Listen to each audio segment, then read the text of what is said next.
And hello, everyone. I'm Cheryl Casoni, along with Charlie Hurt, Katie Pavlich, and Joe Concha. And welcome to the Big Weekend Show. And the big story tonight, the final countdown to the Iowa caucuses. And Iowa is in the middle of a deep freeze, but the battle to win over Hawkeye State voters is red hot. Fox News Power Rankings has former President Donald Trump as the clear frontrunner.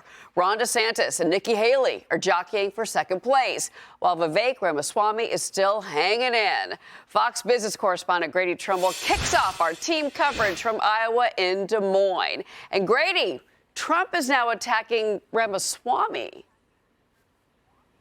Yeah, Cheryl, he hasn't spent much time focusing on Ramaswamy, but today he is perhaps indicating that he's worried that Ramaswamy caucus goers will eat away from his caucus goers. His supporters might go for him.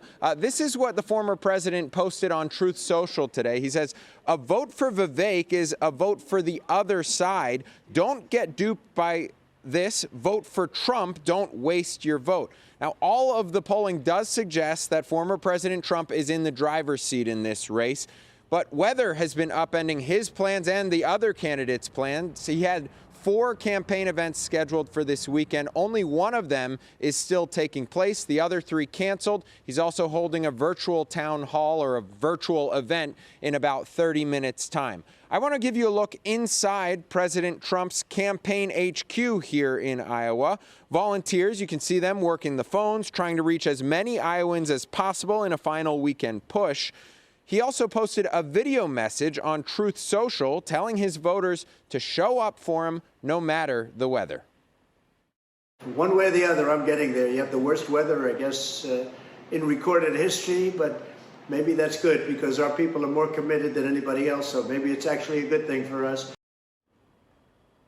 Florida Governor Ron DeSantis bashed former President Trump today for not being here in Iowa while the other top GOP candidates are still crisscrossing the state and trying to reach as many caucus goers as possible. And speaking of Florida Governor DeSantis, I'm going to send it over to my colleague Bill Malugin, who is covering all things DeSantis.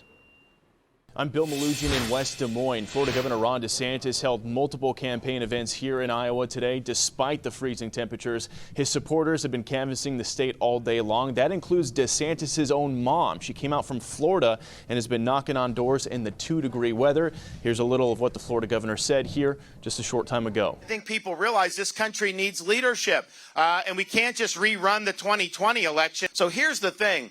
You will never have an opportunity to participate and to vote in a way that's going to pack as much punch as you will on Monday night. And Governor DeSantis says he is planning to count on his ground game come Monday night. Remember, he has visited all 99 counties here in the state of Iowa. He's got the endorsement of the popular Republican governor here in Iowa. And the Super PAC Never Back Down says they've knocked on 943,000 doors in Iowa.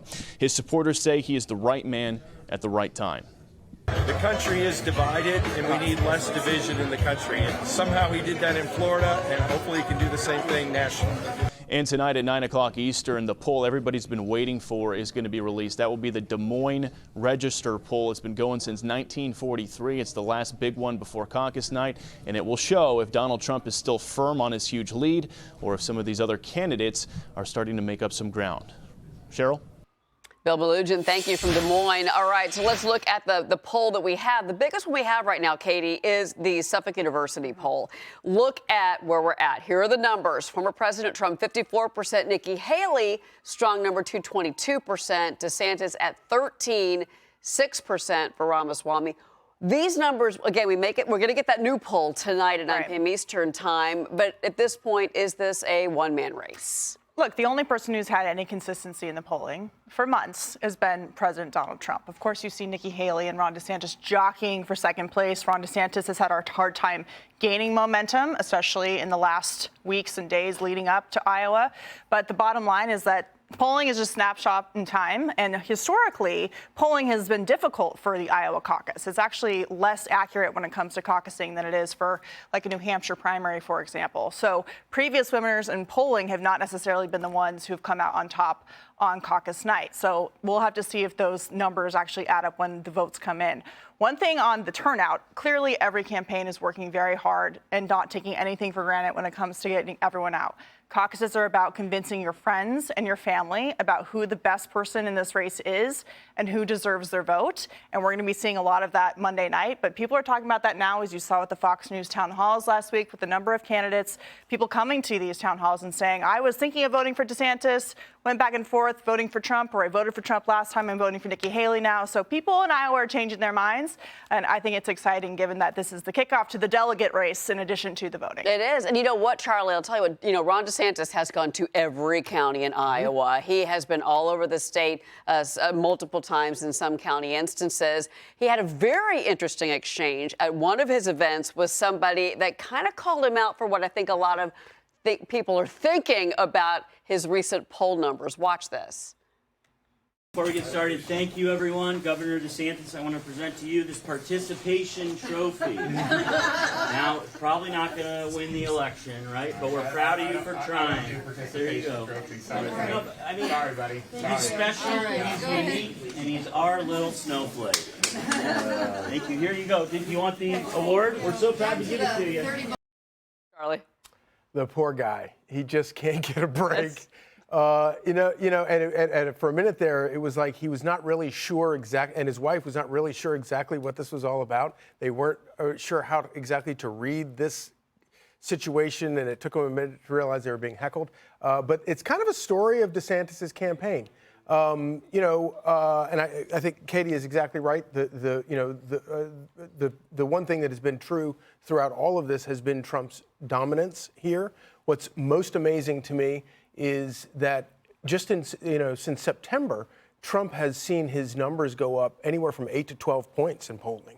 And for a guy like Donald Trump, who nobody doesn't have an opinion about Donald Trump, love him or hate him, everybody has a very set opinion and has had a set opinion about him for a long time. The fact that he has moved his numbers by a significant amount over the last 4 or 5 months, I think says a lot about the electorate, also says a lot about him and his campaign.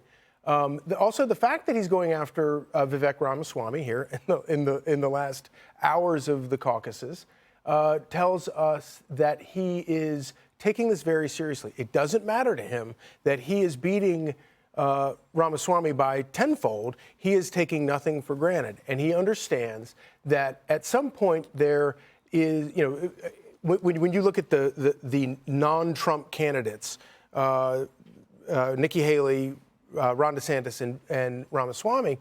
Ramaswamy is the only one who ran sort of as the real outsider, the one who wanted to topple the king.